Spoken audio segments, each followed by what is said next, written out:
वृहदारण्यक के 8 भाग और याज्ञवल्क्य के संवाद में बताया जाता है कि मरण काल में वाणी अग्नि में विलीन हो जाती है, प्राण वायु में विलीन हो जाते हैं इत्यादि। यहाँ पर हमारे शरीर की इंद्रियों को देवताओं का स्वरूप माना जाता है। आँख, नाक, कान, सुनना, बोलना, सूंघना, ये जो भी इंद्रियां हैं इन सभी को प्रतीक रूप से, सिंबल रूप से देवताओं का रूप दिया जाता है। और जब इस शरीर का अंत होता है तब ये सारे देवता इस प्रकृति में ही मिल जाते हैं। प्राण को वायुदेव का रूप दिया जा रहा है, यानी कि वायुदेव से हमें प्राण नाम की इंद्रिय मिलती है।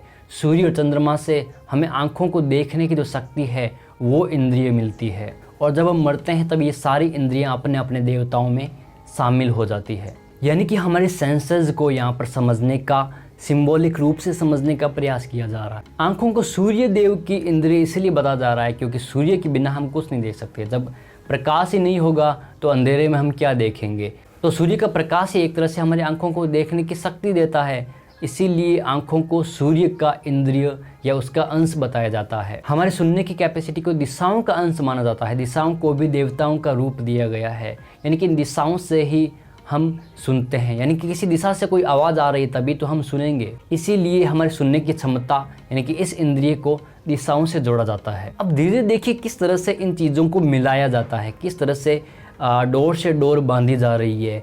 एक कंसेप्ट बांधा जा रहा है कि आँख का संबंध सूर्य से, कानों का संबंध दिशाओं से, प्राण का संबंध वायु से। तो एक साइंटिफिक वे में इन सभी सेंसेस को समझने का प्रयास किया जा रहा है।